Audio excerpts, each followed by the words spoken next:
స్వామి రాత్రి లేదు పగలు లేదు, ఇంత జనమా, ఇంతమంది తడి బట్టలతో నీకు అంగప్రదక్షిణాలా, ఇంతమంది తలనీలాలు ఇచ్చేసి నీ దగ్గరికి వచ్చి దర్శనమా, ఇంతమంది ముడుపులు తీసుకొచ్చి హుండీల్లో వేసేస్తున్నారా, ఎప్పుడు వింటున్నావయా ఈ కష్టాలన్నీ?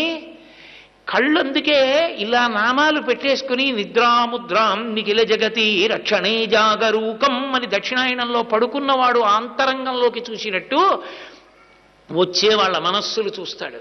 వ్యాసుడు అందుకే ఓ మాట అన్నాడు, వెంకటాచల క్షేత్రంలో వెంకటేశ్వర స్వామి వారి ముఖమండలం బహుప్రసన్నంగా ఉంటుందట. ఒక్కొక్క రోజున ఎంతో సంతోషంగా ఉంటుంది. అర్థం ఏమిటో తెలుసా? కొండ మీదకి ఎవరో ధార్మికులు వచ్చారని గుర్తు. ధర్మమునందు విశేషమైన అనురక్తి ఉన్న వాళ్ళు కొండ మీదకి వచ్చారనుకోండి, ఆ రోజు మురిసిపోతాట, రే ఒక్కడు వచ్చాడు రా